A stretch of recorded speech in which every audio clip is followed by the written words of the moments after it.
Hello friends. स्वागत है आपका हमारे YouTube चैनल आर के हिंदी कहानियों में। आज की कहानी है क्या मालती जीवन के आखिरी पड़ाव पर अपनी गलतियों का प्रायश्चित कर सकी। ये लीजिए ताई मम्मा, आज की आखिरी खुराक और ध्यान से सुनिए। नो अचार, नो चटनी और नो ठंडा पानी, तभी ठीक होगी आपकी खांसी। अब आप सो जाइए। बल्ब बंद करके श्रेया ने गुड नाइट कहा और कमरे से बाहर निकल गई।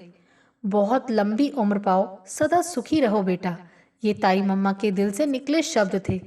आंखें मूंद कर वो सोने की कोशिश करने लगी, लेकिन न जाने क्यों आज नींद आने का नाम ही नहीं ले रही थी। मन बेलगाम घोड़े सा सरपट अतीत की ओर भागा जा रहा था और ठहरा तो उस पड़ाव पर जहां से वर्षों पहले उनका सुखद गृहस्थ जीवन शुरू हुआ था। मालती इस घर की बहू बनकर जब आई थी तो बस 3 सदस्यों का परिवार था और चौथी वो आई थी जिसे घर भर ने स्नेह सम्मान के साथ स्वीकारा था। सास तो यूं लाड लड़ाती जैसे वो बहू नहीं, इकलौती दुलारी बेटी हो। छोटा भाई सा उसका देवर अक्षय भाभी भाभी कहता उसके आगे पीछे डोलता, और पति अभय के दिल की तो मानो वो महारानी ही थी। मालती की एक मांग उठती तो घर के तीनों सदस्य जी जान से उसे पूरा करने में जुट जाते, और फिर वो स्वयं अपने ही ऊपर इतरा उठती। सोने पर सुहागे की तरह 4 सालों में 2 प्यारे बेटों अनुज और अमन को जन्म देकर तो मानो मालती ने किला ही फतेह कर लिया। दोनों बेटों के जन्म के उत्सव किसी शादी ब्याह के जैसे ही मनाए गए थे। राज कर रही थी मालती, घर पर भी और घर वालों के दिल पर भी। स्वर्ग किसे कहते हैं, यही तो है मेरी धरती का स्वर्ग, मालती अक्सर सोचती। अक्षय ने अपनी इंजीनियरिंग की पढ़ाई के दौरान ही लड़की पसंद कर ली थी और नौकरी लगते ही उसे लाकर माँ और भाई भाभी के सामने खड़ा कर दिया। जब इन दोनों ने कोई एतराज नहीं किया तो भला वो कौन होती थी विरोध करने वाली। इस तरह शगुन देवरानी बनकर इस घर में आई तो मालती को पहली बार लगा कि उसका एक छत्र ऊंचा सिंहासन डोलने लगा है। शगुन देखने में जितनी खूबसूरत थी उतनी ही खूबसूरत उसका विनम्र स्वभाव भी था। ऊपर से वो कमाऊ भी थी, अक्षय के साथ ही काम करती थी और उसके बराबर ही कमाती थी। इन गुणों के बावजूद अभिमान से वो एकदम अछूती थी। देवरानी के ये तमाम गुण मालती के सीने में कांटे बनकर चुभते थे और उसके मन में हीन ग्रंथियां पनपाते थे।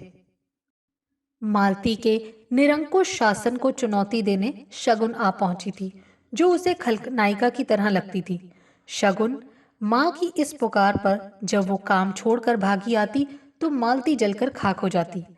अक्षय जो बच्चों की तरह हरदम भाभी ये दो भाभी वो दो के गीत गाता था, उसके आगे पीछे घूमता और अपनी हर छोटी जरूरत के लिए उसे ही पुकारता था। अब शगुन पर निर्भर हो गया था। हाँ, पति अब भी उसके अपने ही थे, लेकिन जब मालती शगुन के साथ मुकाबला करती या उसे नीचा दिखाने की कोशिश करती तो अभय समझाते, मालू, शगुन के साथ छोटी बहन की तरह आचरण करो तभी इज्जत पाओगी। तब वो कितना भड़कती थी और शगुन का सारा गुस्सा अभय पर निकालती थी। शगुन के प्रति मालती का कटु व्यवहार माँ को भी बेहद अखरता था, मगर वो खामोश रहकर अपनी नाराजगी जताती थी, क्योंकि लड़ना झगड़ना या तेज बोलना माँ जी के स्वभाव में शामिल नहीं था। शगुन अनुज और अमन को भी बहुत प्यार करती थी। वो दोनों भी चाची चाची की रट लगाए उसके इर्द गिर्द मंडराते, लेकिन ये सब कुछ भी मालती को कब भाया था। कभी झिड़क कर तो कभी थप्पड़ मारकर वो बच्चों को जता ही देती कि उसे चाची से उनका मेल जोल बढ़ाना पसंद नहीं। बच्चे भी धीरे धीरे पीछे हट गए। फिर साल भर बाद ही शगुन भी माँ बन गई, एक प्यारी सी गोल मटोल बेटी को जन्म देकर। पहली बार मालती ने चैन की सांस ली। उसे लगा कि बेटी को जन्म देकर शगुन उससे एक कदम पीछे और एक पद नीचे हो गई है, लेकिन ये भी मालती का बड़ा भारी भ्रम था। 3 पीढ़ियों के बाद इस घर में बेटी आई थी, जिसे माँ जी ने पलकों पर सजाया और शगुन को दुलार कर धन्यवाद भी दिया। माँ और अक्षय ही नहीं, अभय भी बहुत खुश थे। उतना ही भव्य नामकरण हुआ जितना अनुज और अमन का हुआ था, और उसे नाम दिया गया श्रुति। फिर 2 साल के बाद दूसरी बेटी श्रेया आ गई। अक्षय की गुड़िया सी बेटियों में मांझी के प्राण बचते थे। लगभग यही हाल अभय का भी था। मालती से ये बर्दाश्त नहीं होता था। वो अक्सर चिढ़कर बड़बड़ाती, वंश तो बेटों से ही चलता है ना, बेटियां तो पराया धन है, इन्हें इस तरह सिर पर धरोगे तो बिगड़ेंगी कि नहीं। उधर मालती के कटु वचनों का सिलसिला बढ़ता जा रहा था। इधर बच्चों में भी अनबन रहती। अक्सर अनुज अमन के हाथों पिटकर श्रुति और श्रेया रोती हुई दादी के पास आती, तो शगुन बिना किसी को कोई दोष दिए बच्चियों को बहला लेती कि कोई बात नहीं बेटा, बड़े भैया लोग हैं ना। लेकिन दादी माँ से सहन नहीं होता। आखिर एक दिन तंग आकर उन्होंने स्पष्ट घोषणा कर दी कि बस अब समय आ गया है कि तुम दोनों भाइयों को अपने जीते जी अलग कर दूं, नहीं तो किसी दिन किसी एक बच्ची का सिर फूटा होगा यहाँ। माँ का फैसला मानो पत्थर की लकीर था और घर दो बराबर हिस्सों में बंट गया। माँ ने साफ शब्दों में मालती से कह दिया, बड़ी बहू तुम अपनी गृहस्थी संभालो, मैं अक्षय के पास रहूंगी। शगुन नौकरी पर जाती है और उसकी बच्चियां बहुत छोटी हैं अभी, उन्हें मेरी जरूरत है। हाँ, तुम्हें भी अगर कभी मेरी कोई खास जरूरत पड़े तो पुकार लेना, शौक से आऊंगी। मालती स्वतंत्र गृहस्थी पाकर बहुत खुश थी, लेकिन हर समय बड़बड़ाना उसकी आदत में शुमार हो चुका था। अतः जब तब उच्च स्वर में सुनाती, अरे कर लो अपनी बेटियों पर नाज। उनके ब्याह के समय तो भाइयों के नेक पूरे करवाने के लिए मेरे बेटों को ही बुलाने आओगी ना, या बेटे के बिना तो गति भी नहीं होती, बेटा ही तो चिता को आग देता है, खुश हो लो अभी। मालती की इन हरकतों की वजह से माँ जी ने तो उसके साथ बातचीत ही बंद कर दी। शगुन ने भी पलटकर ना तो कभी जेठानी को जवाब दिया, ना ही झगड़ा किया। अपनी इसी विनम्रता के कारण तो वो सास और पति के मन में बसी थी। अभय भी उसकी ही सराहना करते थकते नहीं थे। जीवन के बही खाते से एक एक साल घटता गया और एक एक जुड़ता गया। एक घर के दो हिस्सों में बच्चे पल भर रहे थे। अनुज पढ़ाई और खेल में अच्छा खासा था, जबकि अमन का ध्यान पढ़ने लिखने में था ही नहीं। उसके लिए एक क्लास में 2 साल लगाना आम बात थी। इधर श्रुति और श्रेया दोनों ही बेहद ज़हीन थी, पढ़ाई में और व्यवहार में अति शालीन और शिष्ट। अक्षय, शगुन और माँ ने उन्हें बेटों की तरह पाला था। वैसे भी ये तो सर्वविदित है कि यथा माँ तथा संतान, कुछ इसी तरह के थे दोनों घरों के बच्चे। कब उनका बचपन बीता और कब यौवन की दहलीज पर उन्होंने कदम रखा, पता ही नहीं चला। फिर आए अप्रिय घटनाओं के साल, जिन्होंने नए नए इतिहास लिखे। एक साल वो आया जब अनुज अपनी योग्यता के बलबूते पर ऊंचे पद पर नियुक्त हुआ, और दूसरे साल बिना किसी की राय लिए उसने एक एनआरआई लड़की से कोर्ट मैरिज कर ली। जरूरी औपचारिकताएं पूरी होते ही उसने चंद महीने बाद ही सबको गुड बाय कहकर कनाडा की ओर उड़ान भर ली। तीसरे साल अमन अपने दोस्तों के साथ घूमने के लिए गोवा गया, तो वहां से वापस ही नहीं आया। बाद में एक दोस्त ने घर आकर मालती को अमन द्वारा एक क्रिश्चियन लड़की से प्रेम विवाह किए जाने के बारे में बताया। आंटी, उसका नाम डेजी है, उसकी आंखें नीलम जैसी नीली हैं, बाल सुनहरे हैं और रंग दूध सा गोरा, पूरी अंग्रेज लगती है वो। उसके पिता का पणजी में एक शानदार बियर बार है। इन तमाम बातों को सच साबित करने के लिए अमन का खत चला आया। माँ, मुझे डेजी पसंद थी, वो भी मुझे बहुत पसंद करती थी। हम शादी करना चाहते थे, मगर उसके डैड की दो शर्तें थी। एक तो मैं धर्म बदलकर ईसाई बन जाऊं, और दूसरे मुझे वहीं रहकर उनका काम संभालना होगा। माँ, मेरे लिए तो ये सुनहरा मौका था, अतः मैंने डेजी के डैड की दोनों शर्तें मान ली और कल चर्च में उसके साथ शादी कर ली। आप लोगों से इजाजत लेना बेकार था, क्योंकि आप कभी इसके लिए तैयार नहीं होते। इसीलिए बस सूचित कर रहा हूँ और आपका आशीर्वाद मांग रहा हूँ। अमन। मालती और अभय को लगा जैसे सारे कहर एक साथ टूटकर उन पर आ गिरे। बस एक धरती ही नहीं फटी जिसमें दोनों समा जाते। धर्म बदल लिया, अपने अस्तित्व को ही बेच डाला। ऐसा अधम और अवसरवादी इंसान मेरा बेटा कैसे हो सकता है? उस लड़की से बेशक ब्याह करता, मगर धर्म तो ना बदलता। तब शायद मैं उसको माफ भी कर देता और लड़की को बहू भी मान लेता, लेकिन अब कभी नाम भी न लेना उसका मालूम मेरे सामने। अभय ने एक लंबी खामोशी के बाद ये शब्द कहे। मालती भी जाने किस रौ में एक ठंडी सांस लेकर बोल गई, काश बेटों की जगह हमारी भी दो बेटियां होती तो सिमट कर इज्जत से घर तो बैठी होती। बेटियां हैं हमारी भी, आंखों पर अपनेपन का चश्मा चढ़ाकर देखो मालू, नजर आ जाएंगी, तलक स्वर में अभय ने कहा। इस घटना के एक माह बाद ही माँ जी चल बसी, एकदम अचानक। शायद अमन और अभय की तरफ से मिला दुख ही इस मौत की वजह रहा हो। मालती का अभिमान अब चूर चूर होकर बिखर गया था। अब ना तो वो चिड़चिड़ाती थी और ना ही चिल्लाती थी। खुद अपने से ही वो बेहद शर्मिंदा थी, एकदम खामोश रहती, और जब दर्द सहन शक्ति की सीमा को लांघ जाता तो रो लेती। श्रेया और श्रुति को अब मालती अपने पास बुलाना चाहती, दुलारना चाहती, मगर हिम्मत नहीं जुटा पाती।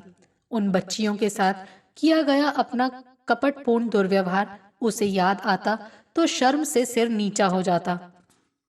एमबीए के बाद श्रुति को एक बहुराष्ट्रीय कंपनी में मैनेजर की पोस्ट मिल गई तो मालती के दिल की गहराई से आवाज आई कि काश दो बेटों की जगह सिर्फ एक बेटी होती तो आज मैं गर्व से भर उठती। श्रेया एमबीबीएस करके डॉक्टर बन चुकी थी और अब एमडी की तैयारी कर रही थी। श्रुति का रिश्ता उसके ही स्तर के एक सुयोग्य युवक शिखर से हो गया था। श्रुति की शर्त थी कि वो बिना दान दहेज के ब्याह करेगी और शिखर को ये शर्त मंजूर थी। ब्याह हो गया और कन्यादान मालती और अभय के हाथों कराया गया। मालती कृतज्ञ थी शगुन की, कम से कम एक संतान को ब्याह का सुख सौभाग्य तो शगुन ने उसके सूने आंचल में डाल दिया। श्रुति की विदाई के बाद तो अभय बिल्कुल ही खामोश हो गए। बोलते तो वो पहले भी ज्यादा नहीं थे, लेकिन अब तो बस जरूरत भर बात के लिए ही मुंह खोलते। उम्र के साथ साथ शायद उनका गम भी बढ़ता जा रहा था। गम बेटों के विछोह का नहीं, उनकी कपटपूर्ण चालाकियों का था। उनके दिल का सबसे बड़ा दर्द था अमन का धर्म परिवर्तन। कई बार वो सपने में बड़बड़ाते, कभी माफ नहीं करूंगा नीच को, मेरी चिता को भी हाथ ना लगाने देना उसको मालूम। कहते हैं ना, इंसान दो तरह से मरता है, एक तो सांसें थम जाने पर और दूसरा जीते जी पल पल मरकर। ये दूसरी मौत पहली मौत से ज्यादा तकलीफदेह होती है, क्योंकि जिंदगी की हसरतें और जीने की इच्छा मरती है, लेकिन एहसास तो जीवित रहते हैं ना। ऐसी ही मौत जी रहे थे अभय, और एक रात वो सदा के लिए खामोश और मुक्त हो गए। पति की मौत की वो भयानक रात याद आते ही मालती अतीत के घरौंदे से निकलकर वर्तमान के धरातल पर आ गई। उसे अच्छी तरह से वो रात याद है जब दोनों एक साथ ही एक पलंग पर सोए थे, लेकिन सुबह वो अकेली उठी और वो हमेशा के लिए सो गए। कैसी अजीब बात थी उस शांत निंद्रा में कि रात खुद चलकर गए बिस्तर तक और सुबह किसी और ने उतार कर नीचे धरती पर लटाया। इस तरह काल का प्रवाह अपने साथ उसके जीवन के उस आखिरी तिनके को भी बहा ले गया जिसके सहारे उसे इस संसार सागर से पार उतरना था। अक्षय ने बाद में बहुत जोर दिया कि अनुज तो विदेश में है, अमन को ही बुला लिया जाए, लेकिन पति की इच्छाओं का मान रखते हुए मालती ने किसी भी बेटे को खबर तक नहीं करने दी। अक्षय ने ही भाई का दाह संस्कार किया। कैसी सोने सी अयोध्या नगरी थी जिसमें वो ब्याह कराई थी, और अपनी ईर्ष्या व द्वेष की आग में जलकर उसे लंका बना डाला। बेटे बाद में बारी बारी से आए, पर उनका आना और जाना एकदम औपचारिक था। मालती भी बेटों के लिए वीतरागी ही बनी रही। फिर तो ये अध्याय भी सदा के लिए बंद हो गया। श्रुति, शिखर, श्रेया, शगुन चारों एक दिन एक साथ आए और जिद पकड़कर बैठ गए। ताई अम्मा, आप ये भूल जाएं कि हम आपको यहाँ अकेला छोड़ेंगे। आपको अब हमारे साथ रहना होगा। उठिए ताई मम्मा। बच्चों के प्यार के आगे मालती हार गई और वो एक आंगन से दूसरे आंगन में चली आई। उसे याद आया श्रुति के ब्याह के लिए जब शगुन उसके लिए अपनी ही जैसी सुंदर और महंगी साड़ी लाई थी और श्रेया ने उसे खूबसूरती से तैयार किया था। तब वो हुलस कर उठी थी। देखा अभय, कितनी प्यारी बच्चियां हैं और एक हमारे पूत हैं, काश। और एक निश्वास लेकर मालती ने फिर यादों का सूत्र थाम लिया। ये क्षतिपूर्ति थी अपने दुष्कर्मों की। बच्चियों के प्रति प्यार था या उनके मधुर व्यवहार का पुरस्कार कि एक दिन मालती ने अपने वकील को बुलाया और अपने हिस्से की तमाम चल अचल संपत्ति श्रुति श्रेया के नाम करने की इच्छा जाहिर की, लेकिन अक्षय और शगुन ने वकील को ये कहकर लौटा दिया, भाभी आप माने या ना माने, ये अमन और अनुज की धरोहर है और हम इस अमानत में आपको खयानत नहीं करने देंगे। श्रुति शिखर छुट्टियों में आते तो शगुन की तरह ही मालती को भी स्नेह सम्मान देते। शिखर दामाद की तरह नहीं, बेटी की तरह खुलकर मिलता और उन्हें ताई मम्मा नहीं, बड़ी मम्मा कहकर बुलाता। कहता कि आपने ही तो श्रुति का हाथ मेरे हाथ में दिया है, फिर आप मेरी बड़ी मम्मा हुई कि नहीं। घर की मीठी चहल पहल पहले मन में कसक जगाती थी और अब उमंग भरती है कि काश ये मेरे बेटी दामाद होते तो मैं दुनिया की सबसे सुखी माँ होती। तभी अचानक उसे अभय की तिरस्कारपूर्ण निगाहें याद आ गईं, तो अपनी ओछी मानसिकता पर उसे अफसोस हुआ। मेरे ही तो बच्चे हैं ये और सुखी ही तो हूं मैं, और कैसा होता है सुख। चौथेपन की लाठी बनाने के लिए ही तो माँ बाप पुत्र की कामना करते हैं, और वो पुत्र तो कब के मेरा साथ छोड़ गए, मेरे पति की मृत्यु का कारण भी बने, और ये फूल सी बच्चियां कैसे मेरे आगे पीछे डोलती हैं। ये सुख नहीं तो और क्या है, यही सुख भी है और स्वर्ग भी। सहसा मालती के मन में ये ख्याल खलबली मचा गया कि बेईमान सांसों का क्या भरोसा, न जाने कब थम जाएं, और हो सकता है उसकी इसी रात का कोई सवेरा ना हो। अभय के साथ भी तो ऐसा ही हुआ था। इसीलिए अपनी एक खास इच्छा को आकार देने के लिए कागज कलम लेकर मालती ने लिखना शुरू किया। मेरी संतान, मेरी दो बेटियां श्रुति और श्रेया ही हैं, और ये मेरी हार्दिक इच्छा है कि मेरी मृत्यु के बाद मेरे शरीर को आग मेरी बड़ी बेटी श्रुति और दामाद शिखर दे। यदि किसी वजह से वो मौजूद ना हो तो यह हक मेरी छोटी बेटी श्रेया भारद्वाज को दिया जाए। मेरे घर, जेवर, बैंक के पैसे और शेष संपत्ति पर शगुन, श्रुति और श्रेया का बराबर अधिकार होगा।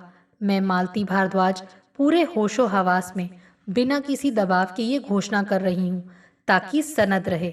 अब काश शब्द को वो अपनी बाकी की बची जिंदगी में कभी जबान पर नहीं लाएगी।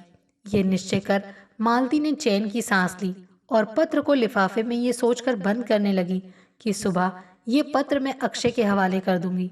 पत्र को तकिए के नीचे रखकर मालती सोने की कोशिश करने लगी। अब उसका मन शांत था और फूलों सा हल्का भी।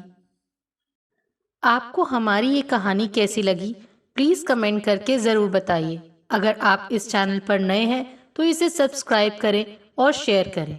Thank you.